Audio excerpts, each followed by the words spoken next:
जिसकी है अभिलाषा, तू अभी प्यार है जिसका हूँ मैं प्यासा। तू वही प्यार है जिसने मुझे अपनाया। तू वही प्यार है जो मेरे लिए मरा। तेरा प्यार पाके मैं हो गया धन्य। मेरी है आज़ादी और दूर हुए मेरे गम। यीशु तेरी छाँव में रहूं। यीशु तेरी स्तुति करूं। यीशु तेरी छाँव में रहूं। यीशु तुझसे प्रेम मैं करूं।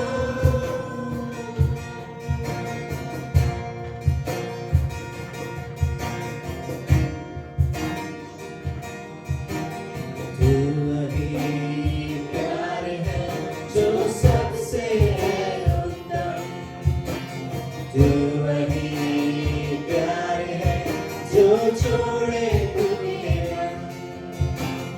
तू वही प्यार है जो देता है क्षमा।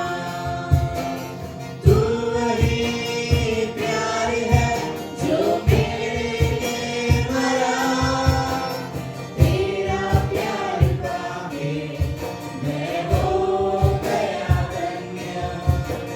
मिली है आज़ादी और दूर हुए मेरे गम। यीशु तेरी छाँव में रहूं।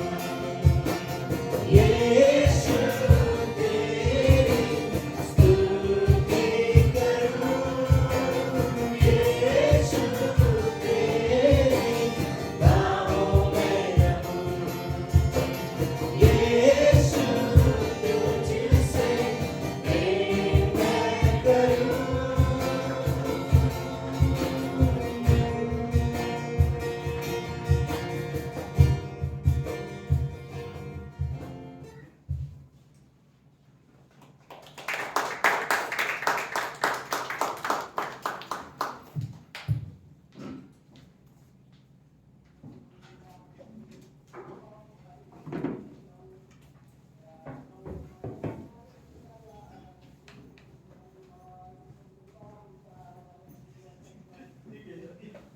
ओके, आज बहुत से लोग कम है, कोई बात नहीं, लेकिन मैं चाहता हूँ कि इस मैसेज सुनने के लिए क्यों ना आप लोग थोड़ा सा आगे आ जाओ। जो आगे की चेयर जो खाली है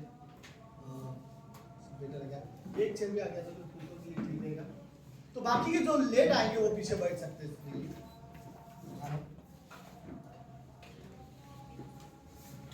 हमारे कल्चर में वैसे आज बहुत जगह है।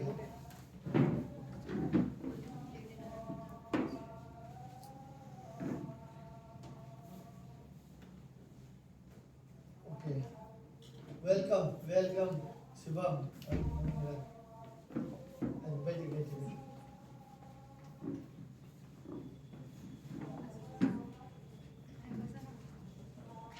विवेक तो बैठे वहीं पे, जगह खाली है। ओके, सो आराधना सिर्फ गीत गाना नहीं है, आराधना सुनना भी होता है। सो हम लोग ये विश्वास करते हैं परमेश्वर बाइबल से हमें सिखाएगा। तो लेट्स हम अपने हृदय को तैयार करते हैं। ओके, मैं चाहता हूँ हर एक व्यक्ति क्यों ना लेट्स आंखें बंद करते हैं और अपने मन में 1 मिनट प्रे करते हैं आज की सभा के लिए। परमेश्वर आप हमसे बातें करो, राइट? तो हम अपनी आंखें बंद करेंगे और परमेश्वर जरूर बात करेगा आप लोगों से। लेकिन सवाल सब में ये नहीं है कि परमेश्वर बात करेगा या नहीं, सवाल ये है कि क्या आप सुनने के लिए तैयार हो। राइट? हमारा हृदय तैयार होना चाहिए और इसमें परमेश्वर के लिए आदर दिखा देता है। राइट? तो लोग कम होने से कोई फर्क नहीं पड़ता है। तो प्रार्थना करते हैं, प्रभु यीशु आज की शाम हमने जो ये गीत गाया है प्रभु, ये कोई रीति रिवाज की तरह नहीं है हमारे लिए। प्रभु हम आपके लिए गीत गाते हैं क्योंकि जानते हैं कि हमारा परमेश्वर जिंदा है, जो मर के जीवित हुआ और हमारे पापों के लिए मारा गया। प्रभु आज शाम हम आप इस पुलपिट के पीछे कोई भी प्रचारक हो, प्रभु हम आपकी आवाज़ सुनना चाहते हैं। हम ये सोचना चाहते हैं इस कमरे में परमेश्वर की आपकी उपस्थिति है। जैसे हम आराधना हम इंजॉय किए परमेश्वर, वैसे हम आपके संदेश भी इंजॉय करना चाहते हैं। प्रभु धन्यवाद, जो भी लोगों ने जो ऑफरिंग दिए हैं प्रभु, उस ऑफरिंग के लिए धन्यवाद। जो भी लोग कुछ लोग प्रभु ऑनलाइन ऑफरिंग दे रहे हैं, अगर कुछ लोगों को गॉड थैंक यू, कुछ लोग सूरज के थ्रू ऑनलाइन दे रहे हैं, बट जो भी हो गॉड, लेकिन धन्यवाद उन जो भी लोग दे रहे हैं उनके लिए थैंक यू गॉड। हम ये ऑफरिंग जो कलेक्ट करते हैं प्रभु आपकी महिमा के लिए है। धन्यवाद प्रभु। प्रभु लोग विश्वास से देते हैं, अपने जेब से लोग देते हैं, जानते हैं हमारे घर में कई सारी चीज़ों की कमी है, हमारे और भी कई सारी ज़रूरत है, फिर भी प्रभु हम विश्वास करते हैं आप पर। धन्यवाद प्रभु। प्रभु प्रार्थना करते हैं राहुल के लिए, अगला संदेश जो भी हो हमसे बात करें प्रभु, ये आपकी ओर से हो। हम रियली आदर के साथ सुनना चाहते हैं। प्रार्थना यीशु मसीह के नाम से करते हैं, आमीन।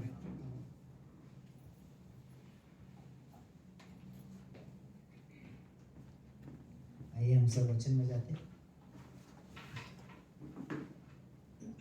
लुका का 11वां अध्याय 33 वर्ष पढ़िए। ज़्यादा बड़ा संदेश नहीं है, तो छोटा सा ही है। यहाँ पर परमेश्वर शरीर के दिए के बारे में बात कर रहे हैं और 33 में लिखा है, कोई मनुष्य दिया जल के तलघर में या पैमाने के नीचे नहीं रखता, परंतु डिवट पर रखता है कि भीतर आने वाले उजाला पाए। तेरा शरीर का ये वर्ष हम सभी को पता है, हमने कई बार सुना है दिए के बारे में कि कमरे में अगर कोई भी मनुष्य हमेशा दिए को कभी भी नीचे नहीं रखता, उसको हमेशा ऊपर की तरफ रखता है, ताकि या फिर नीचे या फिर कोई कॉर्नर में नहीं रखता, हमेशा उसको ऊपर रखता है ताकि जो भी लोग आए अंदर आए तो उजाला पाए। और आगे कहता है, तेरे शरीर का दिया तेरी आँख है, इसलिए जब तेरी आँख निर्मल है तो तेरा सारा शरीर भी उजाला है, परंतु जब वे बुरी है तो तेरा सारा शरीर भी अंधेरा है।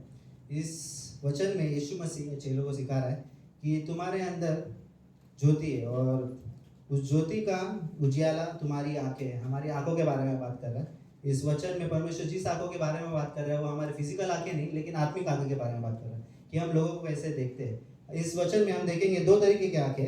एक तो है निर्मल आंखें जो शरीर को उजाले में रखती है। निर्मल आंखें वो आंखें जो अच्छी है, जो साफ है, जो पवित्र है, जो लोगों में अच्छाइयाँ देखती है, लोगों के बारे में बुरा नहीं दिखती। और दूसरी आंखों के बारे में बात करता है बुरी आंखें। लोगों में बुरी आंखें वो है जो लोगों में बुराई देखती है, जो नफरत रखती है, जो जलन रखती है, जो किसी को देखे कि वो ऊपर चाह रहा है, करियर में अच्छा कर रहा है तो वो जलन रखती है। वो आंखें ये आंखें। तो परमेश्वर इस वचन में यीशु मसीह बातें कर रहा है इस वचन के द्वारा। हम सभी को इस कमरे में ये लाइट है और ये लाइट इस कमरे को उजाला दे रहा है। और सृष्टि में देखते हैं हम, सृष्टि में सूरज है, सूरज पूरे सृष्टि को मतलब अर्थ में उजाला देता है। वैसे ही हमारे शरीर का क्या है, हमारे शरीर के अंदर एक उजाला है जो हमने यीशु मसीह के ऊपर विश्वास करके पाया।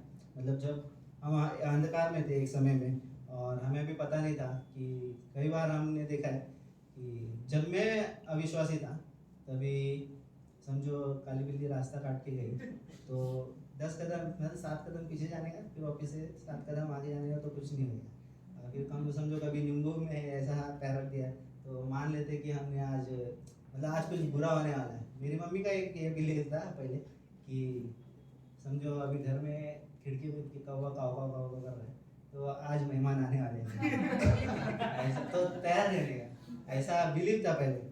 लेकिन और उस समय हम अंधकार में थे, लेकिन आज हम ज्योति में हैं। हम और परमेश्वर मत्ती के 5वें अध्याय में यीशु मसीह कहता है कि तुम जगत की ज्योति हो। क्यों हम क्यों जगत की ज्योति? क्योंकि यीशु मसीह पर हमने विश्वास किया, उस ज्योति के ऊपर विश्वास किया और वही ज्योति आज हमारे अंदर है। और यीशु मसीह कहता है कि जो ज्योति वही ज्योति हमारे आज हमारे अंदर है, जो ज्योति उसमें थी आज वो हमारे अंदर है। और उसी ज्योति को बनाए रखने के लिए परमेश्वर यीशु मसीह कहता है कि तुम तुम्हारे आंखों को शुद्ध रखो। इससे बुरी जगह पर मत लगाओ, इसे पवित्र रखो, इसे साफ रखो। तुम चीज़ों को कैसे देखते हो, तुम लोगों को कैसे बारे में विचार करते हो, तुम लोगों को कैसे देखते हो, क्या तुम लोगों को उस नज़र से देखते हो जैसे यीशु मसीह लोगों को देखता है। हमारी आंखें कई बार न्याय करने लगती है। अभी समझो कोई एक व्यक्ति है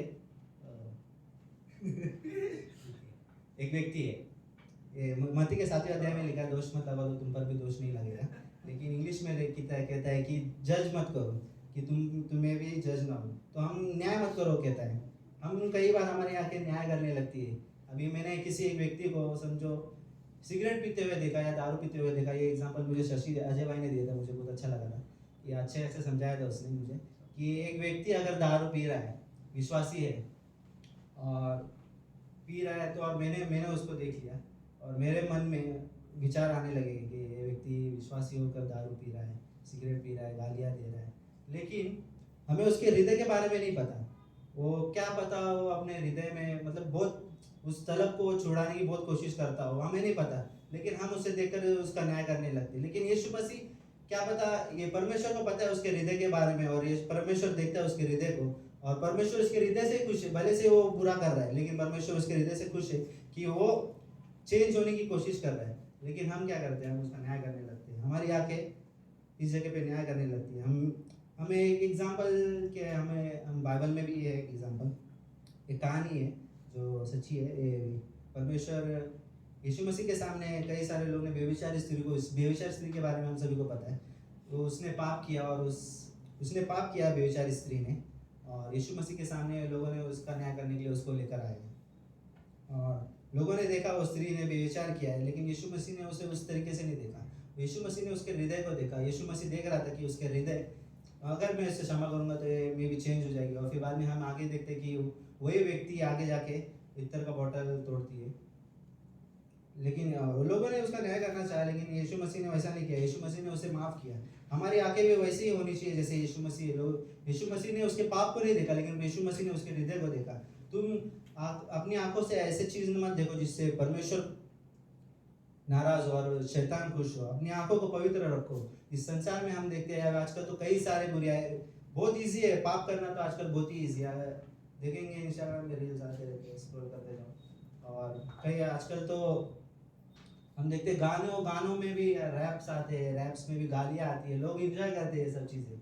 हम ये सब चीज़ें सुनते हैं, हम ये सब चीज़ें एंजॉय करते हैं। मोबाइल में भी हम देखते हैं कई सारे गलत वीडियोस आते हैं, हम देखते हैं और हमारे अंदर एक चिंगारी मारते हैं अंधकार के लिए। और फिर अंधकार जो है यही वही चिंगारी धीरे धीरे बड़ा होता है। मतलब कई सारे चीज़ें तुम्हारे अंदर है जो ज्योति को ख़त्म कर देगी और तुम्हारा मन अंधेरा हो जाएगा धीरे धीरे, हमें पता भी नहीं चलेगा। मत्ती में लिखा है कि जो उजियाला तुझ में है, अगर अंधकार हो तो अंधकार कैसा बड़ा होगा। कि समझो एक स्त्री ऐसा आगे से मेरे सामने से जा रही है और मैं उसे देख रहा हूँ, और मैंने बस देखा और उसके बारे में थोड़ा विचार किया, लेकिन मेरा हृदय उसके मन में सोचो मेरे अंदर कितना बुराई, अगर मैं उसे बुरी नज़र से देख रहा हूँ तो मैंने अंदर अपने मन में कितने सारे बुराई विचार कर लिए होंगे उस स्त्री के बारे में। इसी वही वचन में ये कहता है कि तुम्हारे अंदर अगर थोड़ा सा भी अंधेरा हो तो अंधकार में मानो कितना बड़ा होगा। दाऊद ने बत्शेबा को नहाते हुए देखा, कोई बात नहीं अगर वो देखा भी, अगर वो अपनी आंखों को उसी समय बंद करता तो शायद दाऊद ने वो बत्शेबा के साथ पाप नहीं करता। लेकिन उसने अपनी आंखों को बंद नहीं किया, उसने अपने अंधकार को उसके अंदर के मतलब जो उसने अपने अंधकार को थोड़ा बढ़ाया। फिर उसने अपनी आंखों से उस स्त्री को देखा नहाते हुए और उसके बारे में बुरा सोचने लगा और अपने अंदर के अंधकार को धीरे धीरे बढ़ाया उसने। अंधकार इतना बड़ा हो गया कि दाऊद ने उसकी पति उज्जिया को भी मार दिया और अपना पाप छुपाने के लिए लोगों के सामने बड़ा हो रहा था। लेकिन परमेश्वर सब जानता था उसके बारे में। दाऊद ने अपनी आंखों को शुद्ध नहीं रखा और अपनी आंखें बंद कर देता तो शायद वो पाप नहीं करता। तुम भी अपनी आंखों को शुद्ध रखो, तुम्हारा मन अंधकार ना हो। हमारा मन जब भी हम कभी पाप करें, मतलब कोई बुराई चीज़ हमारे सामने हो तो अपनी आंखों को बंद कर लो, तो तुम उस चीज़ों से, उस बुराई से बच सकते हो। तो यही कहना था। और अगर हम नहीं अपने आंखों को शुद्ध रख पा रहे तो हमें परमेश्वर से प्रार्थना करना चाहिए। परमेश्वर हमें सिखाएगा और परमेश्वर से हमें मांगो को तो परमेश्वर वचन कहता है मांगो तो तुम्हें मिलेगा। हमें बस बस शारीरिक चीज़ें नहीं मांगना है, हमें परमेश्वर से आत्मिक चीज़ें भी मांगना है। परमेश्वर से हमें मांगना है कि हमें भी वो शुद्ध आंखें दे, हमें भी लोगों के अंदर, हमारे हृदय में भी लोगों को अच्छाई देखने में मदद करने के लिए आगे दे, और परमेश्वर हमें मदद करेगा।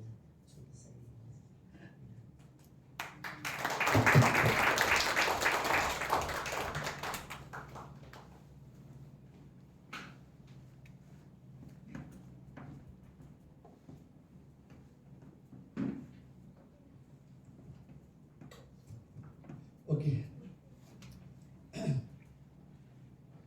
सब लोग ठीक है?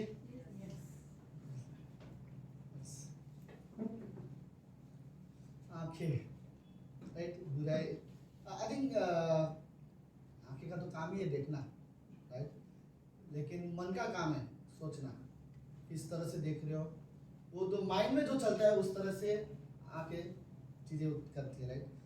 सो I think imagine Yeshu Masih ने किसे नहीं देखा दुनिया में?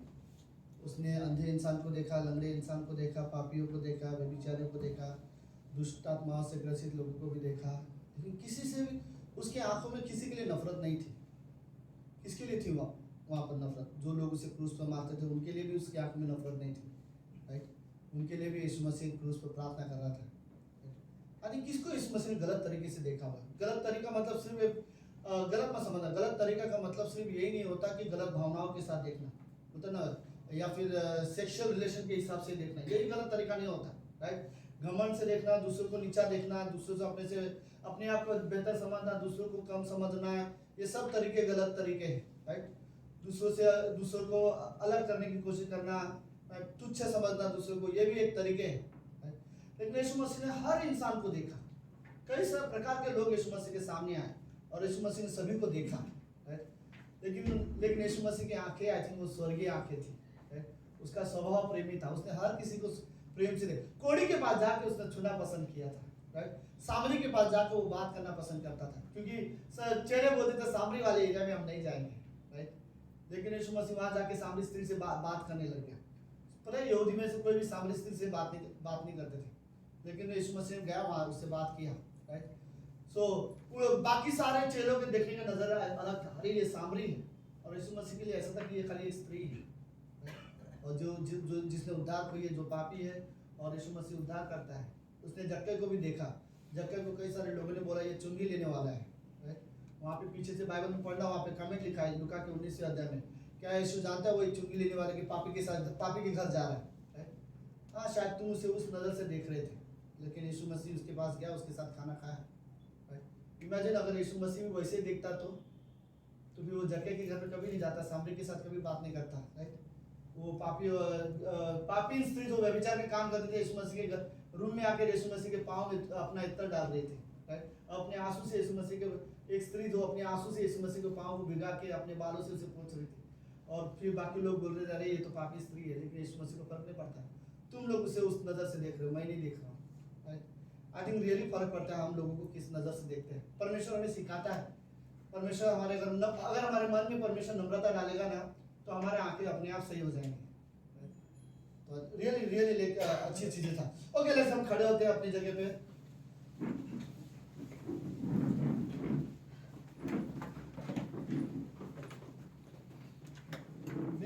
ओके, फिलिपियों का पहला अध्याय और उसकी 21वीं पंक्ति, बहुत छोटी पंक्ति है, 21वीं पंक्ति। फिलिपियों की किताब उसका पहला अध्याय और 21वीं पंक्ति।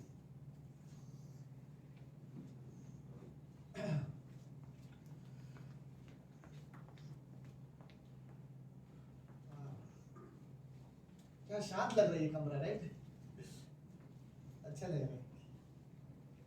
ओके, किसी को शांति चाहिए तो यहाँ आ जाना चाहिए परमेश्वर। ओके, 21वीं पंक्ति में लिखा है कि क्योंकि मेरे लिए जीवित रहना मसीह और मर जाना क्या है? लाभ है। क्यों पौलुस ऐसा वर्ड बोल रहा है, मेरे लिए जीवित रहना मसीह और मर जाना लाभ है, राइट? क्योंकि पौलुस जेल में था। पौलुस बोलता है अगर मैं यहाँ पर मर भी गया तो मुझे फर्क नहीं पड़ता, मैं तो जाके परमेश्वर को लिए। तो पौलुस का एक्चुअल मतलब ये है, इस जेल में अगर मैं मर गया तो मेरे लिए अच्छा होगा, मैं परमेश्वर के पास चला जाऊंगा। अगर मैं बच गया और मुझे जिंदा रहना पड़ा तो उसी परमेश्वर के लिए जीवित रहूंगा, राइट? और जो करना है जीवन में मैं उसी के लिए करूंगा। मुझे पौलुस का कैरेक्टर नए नियम में मैं कंपेयर नहीं करना चाहता यीशु मसीह के चेलों में, लेकिन 12 चेलों से बेहतर मुझे कहीं ना कहीं सब में कंपेयर नहीं करना चाहता, बट हर किसी को अपना पसंदीदा कैरेक्टर चुनने का हक है, तो मैं अपना चुनना चाहता हूँ। उन 12 चेलों में से मुझे पौलुस की जीवन बहुत पसंद है, राइट। पौलुस ने जो यीशु मसीह के लिए किया वो मुझे बहुत पसंद है। पौलुस यहाँ पर बोलता है कि मेरे लिए जीवित रहना मसीह है। तो मसीह जीवन के बारे में मैं बात करना चाहता हूँ। क्या ओके, सवाल ये, आपको क्या चाहिए? सुनो जरा सा, क्या आप यीशु मसीह की तरह क्या आप पौलुस की तरह क्रिश्चियन बनना चाहते हो? मेरा एक सवाल है। अगर आप नहीं जानते तो शायद आप जवाब नहीं दे पाओगे, कोई बात नहीं। अगर आपने पौलुस के बारे में जाना है या पौलुस के बारे में पढ़ाई किया है, तो कोई भी क्रिश्चियन कभी जीवन में ये नहीं बोलेगा कि मुझे इसके जैसा क्रिश्चियन नहीं बनना है, राइट। अगर उसने पौलुस के जीवन को जाना है तो सवाल ये है, क्या हम पौलुस की तरह क्रिश्चियन लाइफ जीना चाहते हैं? ओके, पौलुस ने 3 अध्याय में, फिलिपियों के 3 अध्याय में पौलुस ने अपना उदाहरण दिया है कि वो मसीह जीवन जीने के लिए वो क्या करता है, उसने क्या किया है। तो वो उन चीजों के बारे में आज की शाम हम लोग जानेंगे। तो लेट्स प्रार्थना करते हैं। प्रभु यीशु, हम धन्यवाद देते हैं आज के दिन के लिए और एक सुंदर समय के लिए। पिता, आप पवित्र हो, आप जीवित परमेश्वर हो। प्रभु, हम कोई एक साधारण हॉल, बोनंजा मार्केट की बिल्डिंग में नहीं प्रभु, हमारे लिए इससे कहीं बढ़कर आपकी उपस्थिति है। हम विश्वास करते हैं यहाँ पर प्रभु आप हो, इस कमरे में आप हो। प्रभु यीशु, हम आप पर विश्वास करते हैं। हम विश्वास करते प्रभु आप मुझसे बात करोगे और हम सभी से बात करोगे, क्योंकि आपके वचन में सच में वो ताकत है जो जीवन को बदल सकता है। आपके वचन में वो ताकत है जो हमें नई आंखें दे सकती है, जो आत्मिक आंखें हैं वो आपके वचन हमें दे सकता है। धन्यवाद पिता परमेश्वर आज की शाम के लिए। प्रभु, हम रियली एंजॉय करना चाहते हैं आपका सभा, आपकी उपस्थिति पिता। धन्यवाद। प्रार्थना यीशु मसीह के नाम से करते हैं, आमीन आमीन आमीन।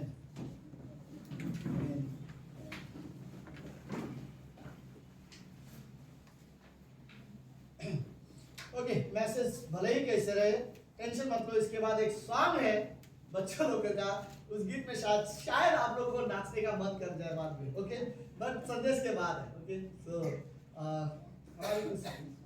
बच्चे लोग आज एक स्पेशल सॉन्ग करने वाले हैं। सो ओके, लेट्स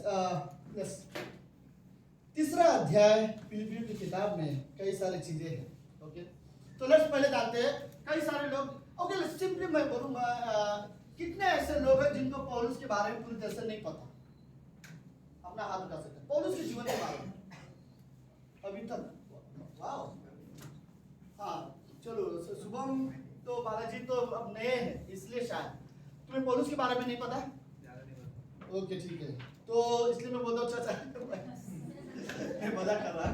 नहीं, चलो लेट्स बच्चे लोग हाथ उठा रहे हो तो मैं समझ सकता हूँ।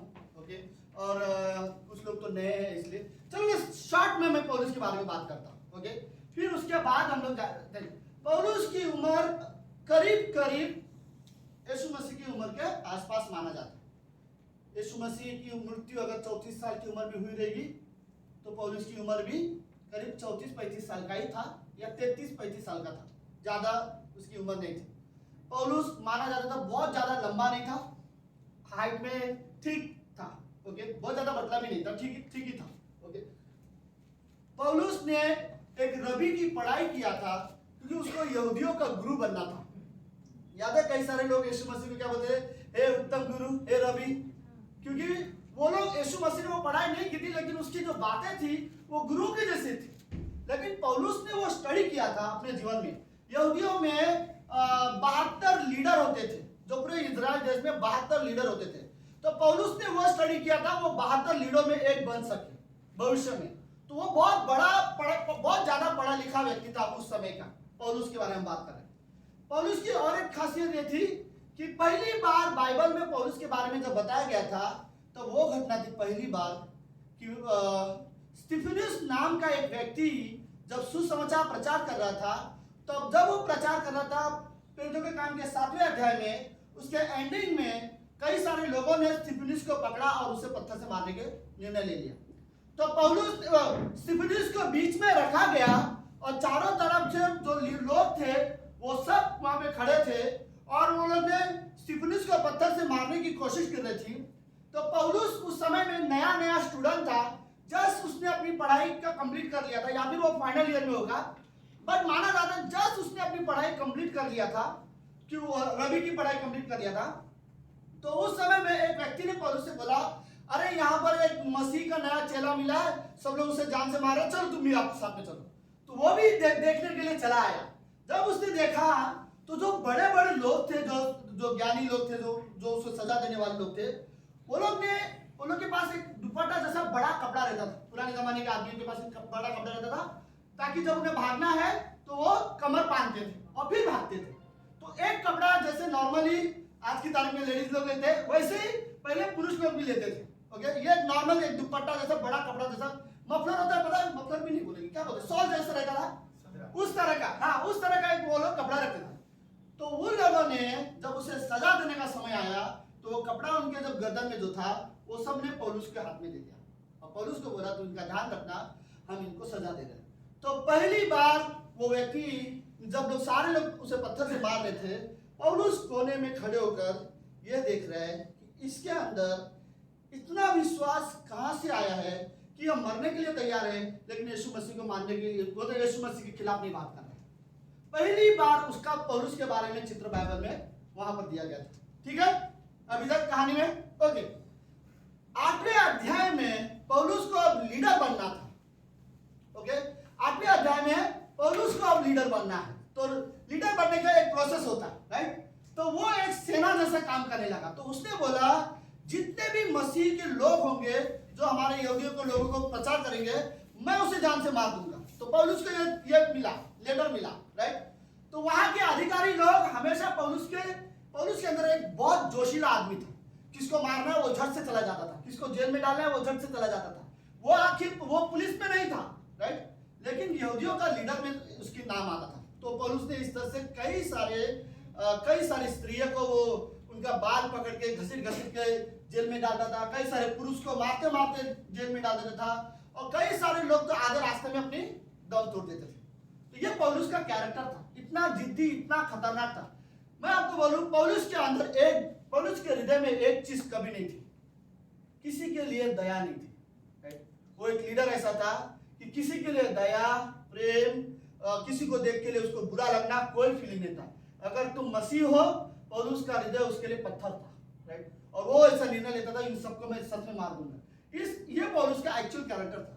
फिर एक दिन पौलुस ने 9वें अध्याय में पौलुस ने एक बड़े अधिकारियों से कहा, मैंने सुना है कि दमिश्क के रोड के जो आगे है उस एरिया में कुछ लोग चर्च चला रहे हैं यीशु के नाम से, आप मुझे परमिशन दो, मैं जाकर वहां के लोगों को मार देता हूँ, तो और उनको जेल में डाल देता हूँ। तो वो लोग ने उनको लेकर दिया और उसे परमिशन लिया, और वो घोड़े में अपनी टीम के साथ रास्ते में जब जा रहा था, तो 9वें अध्याय में प्रेरितों के काम की किताब में एक रोशनी जैसा उसके सामने चमका, और उसका घोड़ा वहां पे क्या बोलते हैं, वो घोड़ा क्या बोलते हैं वो, हाँ उछला, और वो गिर गया। और उसके जो साथी थे सबके सब खड़े थे, वो लोग एकदम से सुन हो गए थे, ना उनको किसी की कोई आवाज सुनाई दे रही है, ना कुछ बात कर रहे, एकदम से स्टैचू जैसे सबके सब हो गए थे।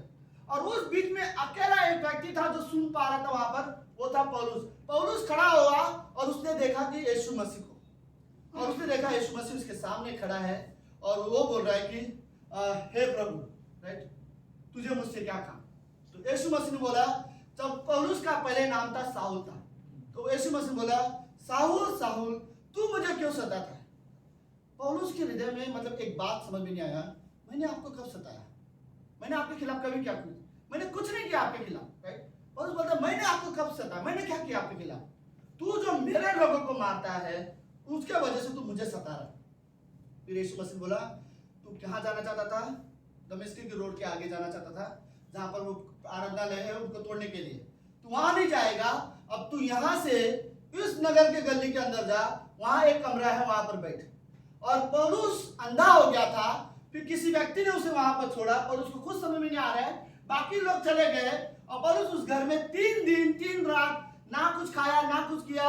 उसे पता है कि एक यीशु है जिनको मैंने देखा है, जिसने मुझे बात की और मुझे बोला तू मुझे क्यों सता रहा है, और वो उसी के नाम से वहां पर प्रार्थना करने भी उसको नहीं आता, वो बात करने की कोशिश करता है, क्योंकि वो इस समय वो अंधा हो चुका है, राइट।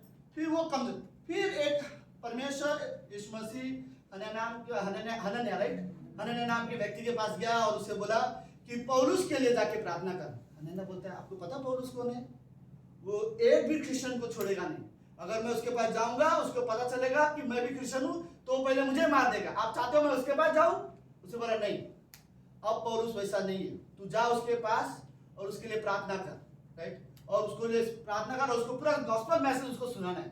तो हनन्याह गया पौलुस के पास डरते डरते, और उसने देखा पौलुस तो अंधा है, और फिर हनन्याह ने उसे यीशु मसीह की पूरी कहानी बताई और फिर आखिर में उसके लिए प्रार्थना किया। प्रार्थना करने के बाद हनन्याह को पौलुस की आंखें खुल गई और पौलुस देखने लग गया।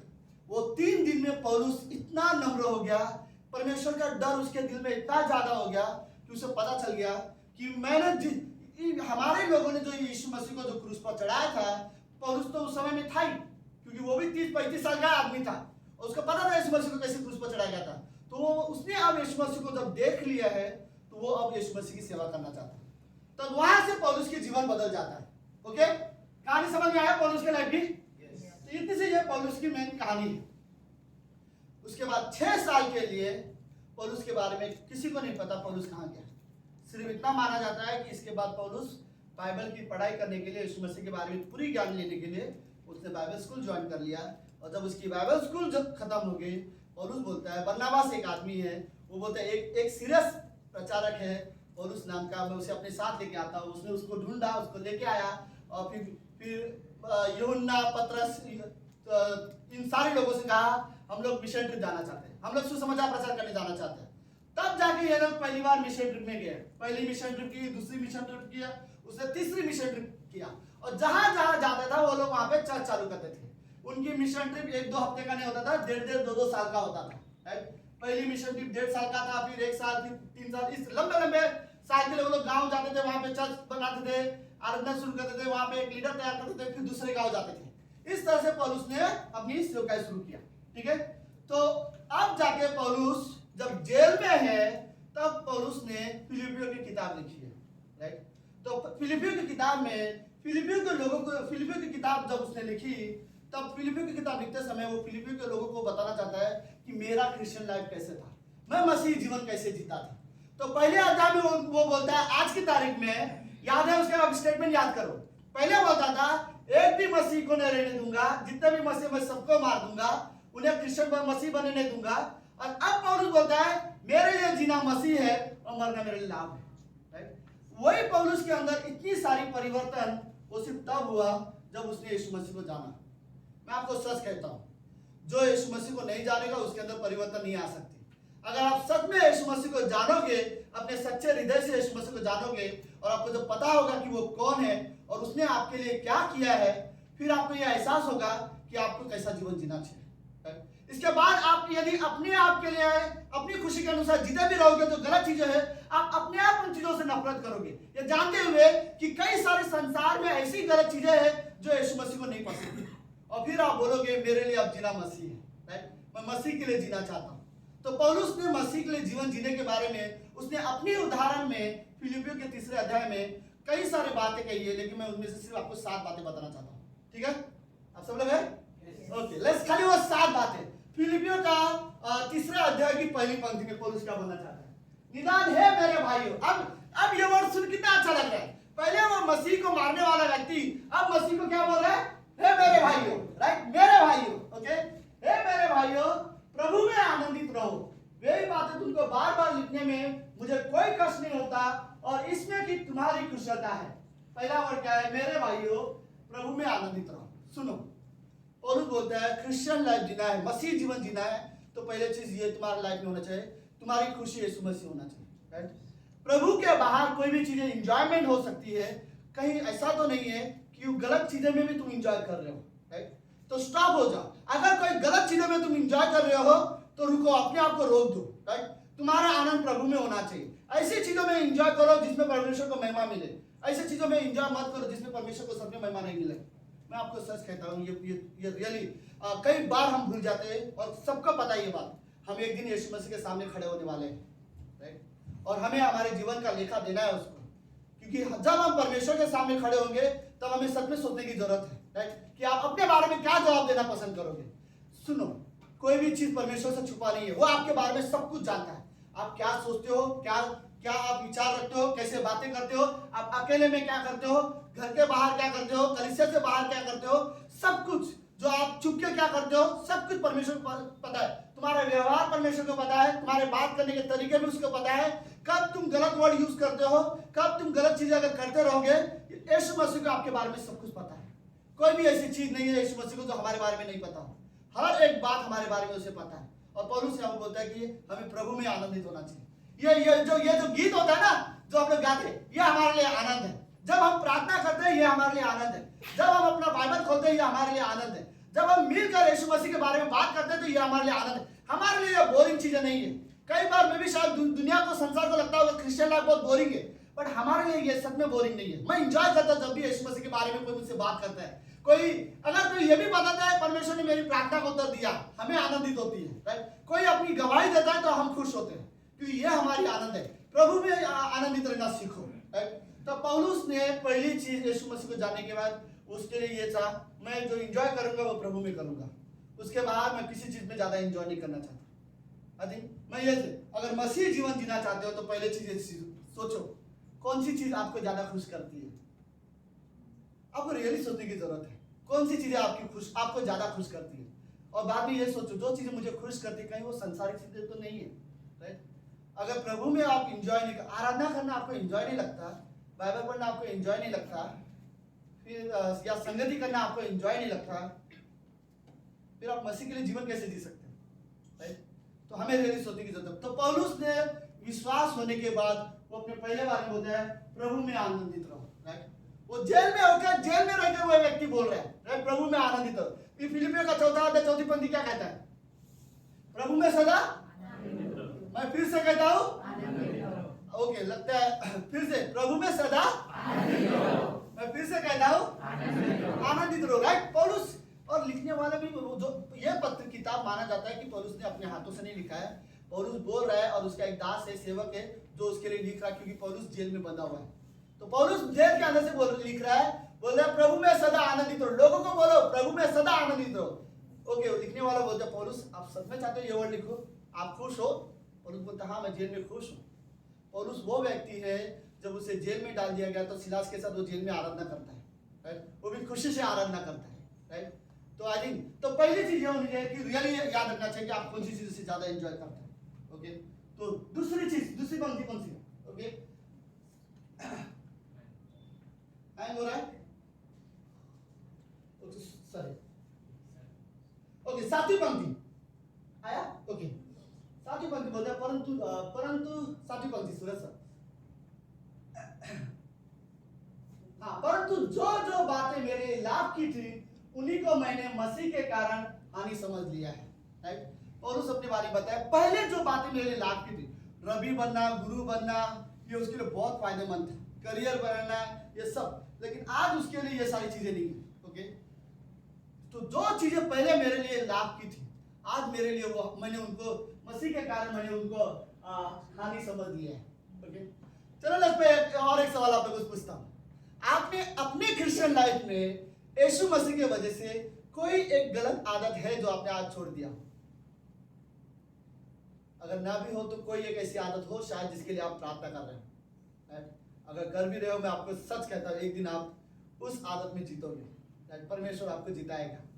लेकिन सवाल ये, क्या आपने मसीह के लिए कोई चीजें सच में छोड़ा है, राइट। मे भी बुरी संगति या बुरी आदत या बुरी तरह से बात करना, राइट। छोटे छोटे बदलाव तो डेफिनेटली देखा होगा, कोई ना कोई तो ऐसी चीजें होगा जो आपने सोचा होगा कि नहीं हम बिलीवर को ऐसा नहीं करना चाहिए, राइट। पौलुस वो लाइफ जीता था, पौलुस को पता था, राइट। मसीह के कारण उसने बहुत सारी चीजों को अपना हानि समझ लिया। कोई बात नहीं, कई सारी चीजें अगर मैं खो भी रहा हूँ इस मसीह की वजह से मुझे फर्क नहीं पड़ता, राइट। और पौलुस ने सच में खोए हैं, कई सारी चीजें खोए। पौलुस बोलता है मसीह, तो मुझे मेरा दूसरा पॉइंट मुझे यही अच्छा लगता है, मसीह के कारण कुछ चीजों को खोना, राइट। अच्छा है अगर परमेश्वर कुछ चीजें हो या कुछ रिश्ते हो या कोई लोग हो मेरे जीवन से दूर लेके जा रहा है, और उसमें अगर फिर भी परमेश्वर की महिमा है तो ठीक है, राइट। तो कोई बात नहीं, परमेश्वर जानता है कुछ लोगों के मेरे नजीक रहने से मैं परमेश्वर की योजना में कभी नहीं रह सकता, तो कोई बात नहीं, राइट।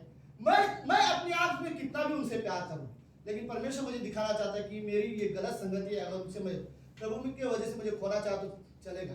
तो पौलुस वो वर्ड था, पौलुस ने ना सच में अपने लिए सारी चीजों को जो पहले उसके लाभ की थी, फायदे की थी, आज उसे वो हानि समझता है। ओके, तीसरी आठवीं पंक्ति, वरन मुझे ये वाला बहुत पसंद है, वरन मैं अपने प्रभु यीशु मसीह की पहचान की उत्तमता के कारण सबको हानि समझता हूं, जिसके कारण मैंने सब वस्तु की हानि उठाई और उन्हें कूड़ा समझता हूं, जिससे मैं मसीह को क्या करूं? प्राप्त करूं। आपने समझ लिया ना? जिससे मैं मसीह, पौलुस के एक बार मुझे रियली अच्छा लगा, जिससे मैं मसीह को प्राप्त करूं। राइट, यीशु मसीह को पाने के लिए पौलुस ने कई सारी चीजें छोड़ी। ओके, तो मेरा इस पॉइंट में सवाल ये है, यीशु मसीह को पाने के लिए आप क्या कर रहे हो? सिंपल वर्ड में बोलूं, क्या आप एटलीस्ट समय दे रहे हो? राइट, यीशु मसीह के लिए पाने के लिए। यीशु फिलिपियों का 2 अध्याय उसकी 5वीं पंक्ति बोलता है, अपने में वो स्वभाव रखो जो यीशु मसीह में था। पर मेरा सवाल है, क्या कभी आपने कोशिश किया यीशु मसीह का स्वभाव अपने अंदर रखने का? क्या कभी आपने कोशिश किया कि यीशु मसीह की तरह बात करिए, यीशु मसीह के लिए जीवन जीने का? राइट, तो कुछ ना कुछ हमें करने की जरूरत है। मुझे वर्ड पसंद है पौलुस का। पौलुस बोलता है कि मैं आधी पंक्ति से, जिसके कारण मैंने सब वस्तु को हानि उठाई और उन्हें कूड़ा समझता हूं, जिससे मैंने मसीह को प्राप्त करूं। मतलब पौलुस पता क्या कहते हैं, मैंने एक रबी की पढ़ाई के लिए बहुत मेहनत की, बहुत कड़ी मेहनत की, ताकि उस लेवल तक मैं पहुंच सकूं। और जब मुझे पता चला कि यीशु मसीह के लिए ये सब कुछ चीज के नहीं है, तो इन्हीं को मैंने कचरा समझ लिया। अब मेरे लिए यीशु मसीह सब कुछ है। राइट, तो वो वर्ड मुझे बहुत पसंद, ताकि मसीह को प्राप्त करूं। राइट, तो कई सारे लोगों के अंदर ना ये चीज होना। डेफिनेटली एक चीज तो मैं आपको सच में बोल सकता हूं, वो ये, अगर आप यीशु मसीह को दिल से विश्वास करते हो, काफी है, आपने यीशु मसीह को प्राप्त कर लिया। अगर आपने यीशु मसीह पर विश्वास करते हो कि वो तुम्हारे लिए, तुम्हारे पापों के लिए मारा गया और तीसरे दिन जीवित हुआ, और यीशु मसीह आपके जीवन का परमेश्वर है, अगर आप ये विश्वास करते हो, तो मैं आपको बताऊं, आपने यीशु मसीह को प्राप्त कर लिया ऑलरेडी। राइट, यीशु मसीह हमारा है, आपका है। राइट, क्योंकि अगर हमने विश्वास कर लिया है। ओके, अगली पंक्ति,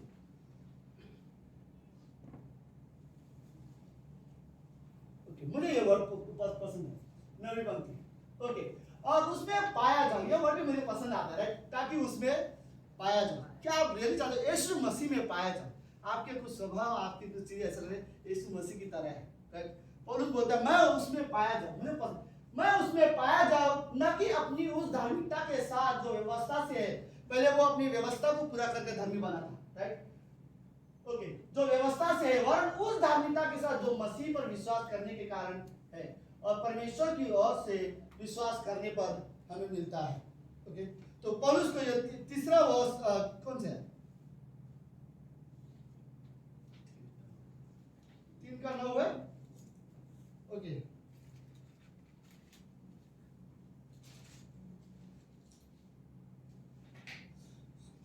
हाँ, तो मैं एक्चुअली आपके मैं थोड़ा चौथे में चला गया था। ओके, 5वें में जा रहा था। हाँ, तो तीसरा वो वर्ड है, वो है कि मैं उसमें पाया जाऊं। पौलुस पर अपने आप को यीशु मसीह में देखना चाहता था। राइट, कि मतलब सिंपल वर्ड ये है, पौलुस जो भी कर रहा था अपने जीवन में, वो इसलिए ताकि वो यीशु मसीह की तरह अपने आप को पाया जा सके। यीशु मसीह में वो अपने आप को देखना चाहता था। ओके, 13वीं पंक्ति क्या कहता है? हे भाई, मेरी भावना यह नहीं कि मैं पकड़ चुका हूं, वो जेल में है।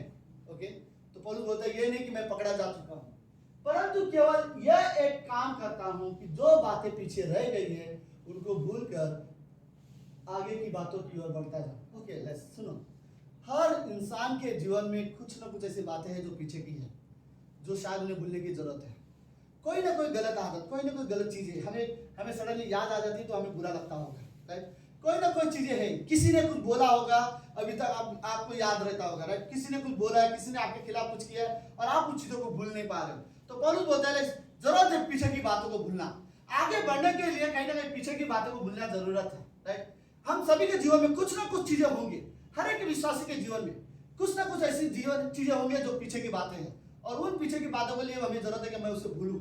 आगे बढ़ने के लिए पीछे की बातें भूलना जरूरी है। पौलुस बोलता है कि मैं पीछे की बातों को भूलना चाहता हूँ। राइट, ताकि मैं आगे की ओर दौड़ सकूं। राइट, हम सभी के जीवन में रहेंगे कुछ ना कुछ पीछे की बातें, किसने क्या बोला है, किसने कैसा व्यवहार किया था, किसने मुझे क्या बोला था, किसने मुझे कैसे धोखा दिया था, कैसा मेरे साथ व्यवहार किया था, मेरे साथ क्या हुआ, मैं कब रिजेक्ट हुआ। कुछ पीछे की बात है जो मुझे याद आती है, मुझे बुरा लगे। पौलुस बोलता है नहीं, उन पीछे की बातों को हमें भूलने की जरूरत है। राइट ओके यस कौन सी पंक्ति है लास्ट 14वीं पंक्ति में सॉरी लास्ट नहीं 14वीं पंक्ति और 2-3 पॉइंट है पौलुस बोलता है हाँ मैं बाइबल पढ़ने से यही पेज और हम सामने पढ़ो सब लोग हो ओके 14वीं पंक्ति में होता है निशाने की ओर दौड़ता चला जाता हूं ताकि वह इनाम पाऊं जिसके लिए परमेश्वर ने मुझे मसीह यीशु के ऊपर बुलाया है ओके पौलुस बोलता है मैं उस इनाम के लिए दौड़ना चाहता हूं लेकिन एक निशाना क्यों देखो क्रिश्चियन लाइफ में एक गोल होनी चाहिए राइट एक मकसद होना चाहिए आपको परमेश्वर ने आपके लिए योजना बनाया है आप बिना मकसद बिना गोल के आप क्रिश्चियन लाइफ नहीं जी सकते ओके तो आपके अंदर एक आपको रियली एटलीस्ट ये सोचना होगा कि परमेश्वर मुझे कैसे इस्तेमाल करना चाहता है इवन कभी कभी रियली मैं बोल रहा हूँ आपको प्रार्थना करने की जरूरत है प्रभु मुझे इस्तेमाल कर मुझे नहीं पता आप कैसे इस्तेमाल करना चाहते हो कहाँ इस्तेमाल करना चाहते हो लेकिन मैं आपके लिए मौजूद हूँ राइट मैं यहाँ पर हूँ और मैं चाहता हूँ कि यशायाह ने परमेश्वर से बोला था प्रभु बोलते हैं नहीं क्या वर्ड था प्रभु मुझे भेज मैं यहाँ हूँ राइट उसका मतलब है तो मैं तैयार हूँ राइट मुझे भेजो मैं तैयार हूँ कई बार ये चीजें जरूरत है कि हम परमेश्वर को बोलो प्रभु मुझे भेज मैं तैयार हूँ और रियली जाने की जरूरत है लेकिन एक निशाना आपके होना चाहिए निशाने की ओर दौड़ अब इस संसार में अंधाधुंधी जीवन नहीं जीना एक गोल होना चाहिए हमारे पास कि मुझे वो चीजें करनी है परमेश्वर के लिए राइट तो निशाने की ओर दौड़ता जाओ ताकि वह इनाम पाऊं जिसके लिए परमेश्वर ने मुझे मसीह यीशु के ऊपर बुलाया ओके लेट्स परमेश्वर ने स्वर्ग में हर एक इंसान के लिए इनाम रखा है ओके और पौलुस क्रिश्चियन लाइफ ऐसे जीता था जैसे कि वो इनाम पा सके ओके सेकंड लास्ट पंक्ति मेरी 18वीं पंक्ति क्योंकि बहुत सारे ऐसे चाल चलते हैं जिनकी चर्चा मैंने तुमसे बार बार करता हूँ अब भी रो रो कर करता हूँ कि वे अपनी चाल चलन से मसीह के क्रूस के बैरी हैं समझ रहे हो ओके क्या आप इस पंक्ति में पौलुस की भावनाओं को समझ पा रहे हो पौलुस बोलता है मैं अपने लोगों को क्रिश्चियन लोगों को रो रो के समझाने की कोशिश करता हूँ जब भी तुम कोई चीज गलत करते हो वो यीशु मसीह के क्रूस के खिलाफ है राइट तुम अपने आप को ऐसे काम करते हो जो यीशु मसीह के क्रूस के बैरी हो राइट बैरी मतलब सबको पता है क्रूस के दुश्मन बन रहे हो तुम लोग राइट जिसके लिए यीशु मसीह मरा तुम्हारे लिए वो कोई वैल्यू नहीं रख रहे हो तुम उसके वही काम कर रहे हो जिसके लिए यीशु मसीह तुम्हारे लिए मरा सुनो ओके ये स्टेटमेंट कैसा था मुझे खुद को याद करने की जरूरत है क्या था उस स्टेटमेंट कभी कभी मैं भी कुछ चीजें भूल जाता हूँ हाँ परमेश्वर ने हम जैसे थे वैसे हमें बुलाया है राइट लेकिन हम जैसे थे वैसे ही जिए ये परमेश्वर नहीं चाहता राइट हम पहले जो भी थे जैसे भी थे गलत थे बुरे थे जो भी करते थे हम जैसे थे परमेश्वर ने हमें वैसे बुलाया है लेकिन परमेश्वर नहीं चाहता कि हम जैसे थे वैसा आप भी जिए परमेश्वर चाहता है कि हम बदले राइट हमारे जीवन में कुछ परिवर्तन हो सीरियसली परमेश्वर नहीं चाहता कि हमारे कुछ काम हमारे कुछ गलत निर्णय या गलत स्वभाव गलत बातें गलत विचार ऐसे हो जो क्रूस के बैरी के जैसे हो पौलुस बोलता है अगर कोई गलत करता है तो पौलुस उन्हें रो रो के समझाने की कोशिश करता है कि तुम क्रूस के बैरी बन रहे हो राइट सीरियसली याद रखो कि अगर हमें लगता है कभी भी कहीं भी अगर हम हो और कोई भी गलत अगर हम कर रहे हैं तो याद रखना वो गलत हमें क्रूस का बैरी बना देगा राइट पौलुस वही चीजें उन्हें समझाने की कोशिश कर रहा है कि तुम इस तरह से गलतियां मत करो कि तुम अपने आप को क्रूस के बैरी बना दो राइट ओके एक आखिरी तरीका पौलुस का जो क्रिश्चियन लाइफ में जीवन जीने का उसका बेस्ट तरीका है वो है कौन सी पंक्ति है 20वीं राइट ओके पर हमारा स्वदेश स्वर्ग पर है ओके पौलुस इसी तरह से क्रिश्चियन लाइफ जीता था उसको पता है कि हमारा स्वदेश को कहां पर है स्वर्ग पर है और हम एक उद्धारकर्ता प्रभु यीशु मसीह के वहां से आने की बात जो रहे हैं ये और कितना अच्छा लग रहा है कि हमारा जो स्वदेश मतलब हमारा अपना जो देश है वो स्वर्ग है और हम इंतजार कर रहे हैं कि हमारा उद्धारकर्ता जो प्रभु यीशु मसीह वहां से हमें लेने आए राइट और वो बोलते हैं कि मैं वहां से आने की बात जोड़ रहा हूं तो पौलुस का एक आखिरी तरीका ये था क्रिश्चियन लाइफ जीने का वो यीशु मसीह का इंतजार करता था वो पता है पौलुस हर दिन कभी भी आज से 2000 साल पहले की बात कर रहा हूं मैं सब लोग हैं यस ओके आज से 2000 साल पहले पौलुस ऐसे जीवन जीता था जैसे कि कल प्रभु यीशु मसीह आने वाला है राइट वो उस तरह से तैयार रहता था उस तरह से अगर वो फ्री समय रहता था तो बाइबल लिखता था या फिर प्रार्थना करता था या फिर समाचार प्रचार करता था वो मुझे पता नहीं कभी पौलुस ने अपने लिए कुछ किया हो या अपने बारे में कभी सोचा हो मेरा आगे क्या होगा मेरा भविष्य का क्या होगा मेरा करियर का क्या होगा कभी उसने ये सारी चीजें सोचा नहीं वो सारी चीज उसके लिए परमेश्वर सोचता था। पौलुस सिर्फ जैसा परमेश्वर से बताता था वैसे वो इस्तेमाल होते जा गया था, राइट। मुझे पसंद है पौलुस का ये लाइफ कि वो ऐसे जीता था जैसे कि कभी भी यीशु मसीह आ सके, राइट। आज से 2000 साल पहले वो वैसे जीवन जीता था। इमेजिन करो हमें कैसा जीवन जीना चाहिए, राइट। कभी भी परमेश्वर आ सकता है, कभी भी रैप्चर हो सकता है। हम लास्ट समय में हैं, मैं आपको सीरियसली बोल रहा हूँ, हम आखिरी समय में हैं, कभी भी यीशु मसीह आ सकता है। मुझे नहीं पता, मैंने बहुत बार ये वर्ड आप लोगों के सामने बोला है, राइट, कि यीशु मसीह वापस आने वाला है। आप क्या करते हुए पाए जाना चाहते हैं, राइट। हमें नहीं पता कि मैं नहीं चाहता कि जब प्रभु यीशु मसीह आए और मैं तब कुछ गलत चीजें करता रहूँ। गलत चीजें छोड़ो, मैं परमेश्वर से दूर जीवन जीता रहूँ या कहीं और संसार में कहीं खोया हुआ हूँ। मैं सच में नहीं चाहता। मैं रियली चाहता हूँ कि जब प्रभु यीशु मसीह आए, इस संसार में कहीं भी परमेश्वर की सेवा करते हुए पाया जाना चाहता हूँ, राइट। और जो इंसान संसार में सेवा करते हुए पाया जाए और रैप्चर हो, वो कितना खुश होगा परमेश्वर के सामने। लेकिन इमेजिन करो जो इंसान संसार में बुराई में कहीं जीवन जीता हो और रैप्चर हो जाए, उसे कितना बुरा भी लगेगा कि अरे प्रभु आ गया, मैं तो तैयार भी नहीं था, राइट। मैं उस पाप स्त्री की तरह नहीं बनना चाहता जिसके दिए में तेल नहीं था, राइट। मैं उस दुल्हन की तरह बनना चाहता हूँ जिनके दिए में तेल था, राइट। बस सिंपल मतलब ये था, यीशु मसीह जब आए तो हमें तैयार रहना चाहिए। और उस हर दिन तैयार रहता था, वो इंतजार करता था परमेश्वर कब आए, राइट। इस तरह से वो अपना जीवन जीता था। इसलिए पौलुस वो वर्ड बोलता है, मेरे लिए जीना मसीह है और मर जाना मेरे लिए लाभ है, राइट। आमीन, आमीन। लेट्स प्रार्थना करते हैं। प्रभु यीशु, हम धन्यवाद देते हैं आज के दिन के लिए और एक सुंदर समय के लिए। प्रभु आप पवित्र हो और आप जीवित परमेश्वर हो। धन्यवाद गॉड। हम सभी को मसीह जीवन जीने की जरूरत है। हम सभी को जरूरत है परमेश्वर कि हमारे लिए मसीह आनंद हो, प्रभु में हम आनंदित रहना सीखे। गॉड हम सीखे कि संसार की जो चीज़ों में लोग इंजॉय करते, शायद कभी कभी हमारा भी मन उसमें भटक जाता है। गॉड हमें रियली सिखाओ कि हम सीखे प्रभु में आनंदित रहना, हम सीखे परमेश्वर पिता। हम भी पौलुस की तरह आपकी बाट जोड़ सके, हम ऐसे इंतजार कर सके, आप कभी भी आ सकते हो, हम तैयार रह सके। प्रभु यीशु, प्रभु शायद हम नहीं तैयार हैं प्रभु, लेकिन आप हमें तैयार करो प्रभु। आप रियली तैयार करो हमारे हृदय को गॉड। इससे हमें कोई फर्क नहीं पड़ता हमारे पास क्या है और क्या नहीं है, या हमारे दोस्तों के पास क्या है या क्या नहीं। गॉड हम सिर्फ आपके लिए तैयार रहना चाहते हैं प्रभु यीशु। आप हमें रियली तैयार करो। मे भी हमारा लाइफ बाकी लोगों की तरह सफलता में नहीं है, हमारे पास औरों की तरह अच्छी नौकरी ना हो, औरों की तरह बड़ा घर ना हो, या औरों की तरह प्रभु हमारे पास बड़ा सफल जिंदगी ना हो। लेकिन प्रभु हम विश्वास करते हैं हमारे पास आप हो जो हमें लेने आने वाला है। प्रभु हमें आपके लिए जीवन जीना सीखा प्रभु। आपको हम लाइटली नहीं ले सकते God.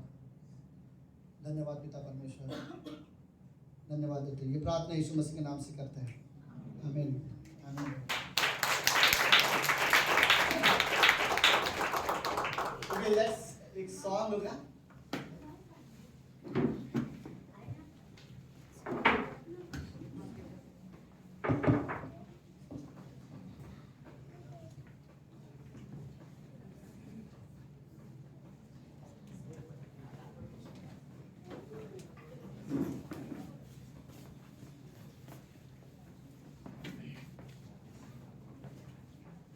So are we guys ready to praise the King of Kings and the Lord of Lords? Can we please stand on our feet?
Okay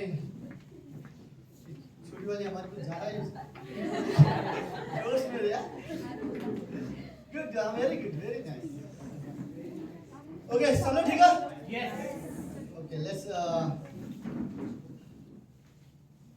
okay सुनो यीशु मसीह को जानने के बाद कोई भी इंसान ये नहीं सोचेगा कि मुझे इसकी तरह नहीं बनना है जो भी यीशु मसीह के पास आया वो कभी निराश नहीं हुआ पता है बाइबल में जो भी इंसान यीशु मसीह के पास आया वो कभी निराश नहीं हुआ सिर्फ एक व्यक्ति निराश हुआ क्योंकि उसने यीशु मसीह को रिजेक्ट किया था याद है धनी व्यक्ति जो यीशु मसीह के पास आया वो वापस जा रहा था लेकिन बाइबल बोलती है वो उदास होके गया राइट वरना जो यीशु मसीह को अपनाएगा वो कभी उदास नहीं होगा हाँ लेकिन ये सच है जो नहीं अपनाएगा अंत में वो डेफिनेटली उदास होगा राइट बस प्रार्थना करते हैं प्रभु यीशु हम धन्यवाद देते हैं आज के दिन के लिए और सुंदर समय के लिए आप महान जीवित और पवित्र परमेश्वर हो प्रभु इस कमरे में वो सारे लोग हैं हम सब प्रभु हमें आपकी ज़रूरत है हमारे जीवन में हमें आपकी ज़रूरत है प्रभु आप हमारे प्रभु मुझे नहीं पता है इस कमरे में भले मैं एज अ पास्टर इस कमरे में सेवा करता हूँ पिता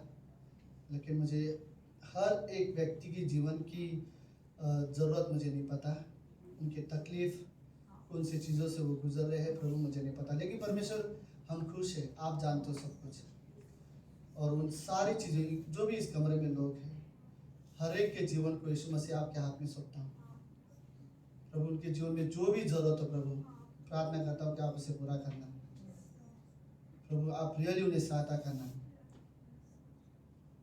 प्रभु हर एक व्यक्ति जो इस कमरे में है प्रभु वो आपके साथ मजबूत रिश्ता बनाना सीखे प्रभु यीशु प्रभु इस संसार में कहीं भी जीवन जिए लेकिन हमारे हृदय में आपका भय हमेशा बना रहे प्रभु यीशु धन्यवाद पिता परमेश्वर धन्यवाद पिता प्रभु मुझे नहीं पता किसी को कोई परेशानी है कोई प्रॉब्लम है किसी को चंगाई की ज़रूरत है प्रभु आप जीवित परमेश्वर हो आप चंगाई करने वाले परमेश्वर हो गॉड आप रियली लोगों को छूना आप लोगों को चंगाई करना पिता प्रभु हम आप पर विश्वास करते हैं और हम आपके पास आते हैं पिता धन्यवाद प्रभु यीशु धन्यवाद ये प्रार्थना यीशु मसीह के नाम से करते हैं आमीन आमीन